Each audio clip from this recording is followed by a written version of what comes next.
26 सितंबर को यूपी के बरेली में हुई हिंसा के बाद प्रशासन का एक्शन यहां लगातार जारी है। बरेली हिंसा के मास्टरमाइंड तौकीर रजा और उसके करीबियों पर बुलडोजर कार्रवाई की शुरुआत हो गई है।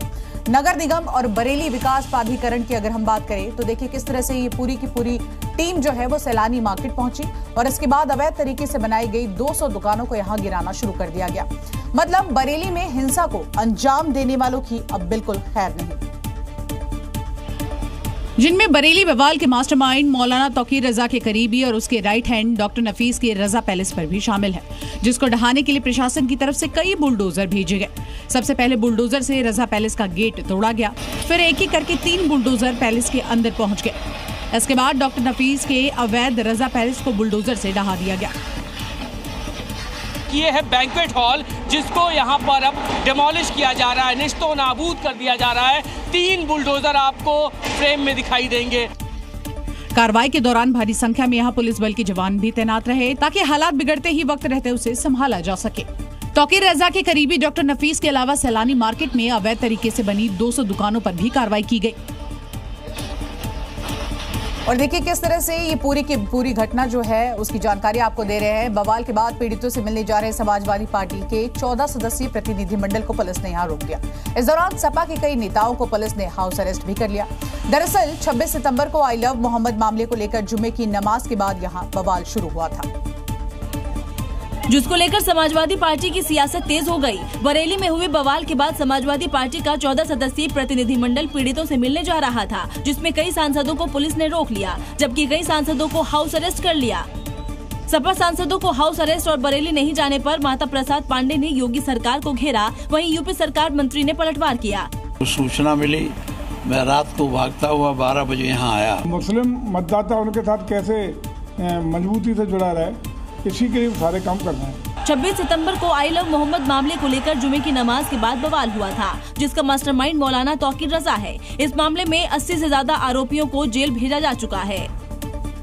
26 सितंबर को बरेली में जिस तरह हिंसा फैली वो सब ने देखा, लेकिन उपद्रव फैलाने वाले शायद भूल गए कि कोई है जो उन पर नजर बनाए हुए है और उनकी हर करतूत अदृश्य आंखों से यहाँ देखी जा रही है। अब उसी के आधार पर दंगाइयों की डेंटिंग पेंटिंग हो रही है, लेकिन आखिर क्या है बरेली में वो अदृश्य आंखें? देखिए हमारी एक्सक्लूसिव रिपोर्ट। वो अदृश्य आंखें बरेली का कमांड सेंटर है, जहां 1 या 2 कैमरों से नहीं बल्कि 1200 से ज्यादा कैमरों से पूरे बरेली शहर के चप्पे चप्पे पर नजर रखी जाती है। 26 सितंबर को भी हिंसा वाले दिन इन्हीं कैमरों की मदद से उपद्रवियों की हर करतूत पर नजर रखी गई और इसी के चलते हिंसा पर कुछ ही देर में काबू पा लिया गया। जहाँ पे भीड़ अनियंत्रित हो रही थी वहाँ पे हम लोग उच्च अधिकारीगणों को अवगत कराए, हमारे अधिकारीगणों ने उस पर कार्रवाई की, जिससे कि नियंत्रण पाया जा सका। एडवांस कैमरों से लैस ये कमांड सेंटर 2000 से ज्यादा दंगाई इसमें कैद हुए और उसी के आधार पर अब तक 80 से ज्यादा उपद्रवियों की डेंटिंग पेंटिंग हो गई।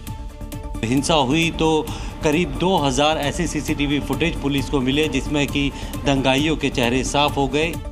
बरेली का ये कमांड सेंटर न सिर्फ हर गतिविधि पर नजर रखने में कारगर है, बल्कि शहर के किसी भी स्थान पर हो रही छोटी सी हलचल पर पुलिस को अलर्ट करने में मददगार है। अब उन दंगाइयों की कुंडली योगी के टेबल पर है, जिनका हिसाब हो रहा है। उत्तर प्रदेश के संभल में हाईकोर्ट से मुस्लिम पक्ष को बड़ा झटका लगा है। मस्जिद पर बुलडोजर कार्रवाई पर रोक लगाने से इलाहाबाद हाईकोर्ट ने इनकार कर दिया। मुस्लिम पक्ष ने मस्जिद पर कार्रवाई न करने की यहां पर याचिका लगाई थी और कोर्ट ने मुस्लिम पक्ष को अब निचली अदालत में अपील करने की बात कही है। प्रशासन का दावा था कि मस्जिद तालाब की जमीन पर बनी थी, जिस पर कार्रवाई करने के लिए प्रशासन बुलडोजर लेकर पहुंचा था। इस दौरान अवैध तरीके से बने मैरिज हॉल को बुलडोजर से ढा दिया गया।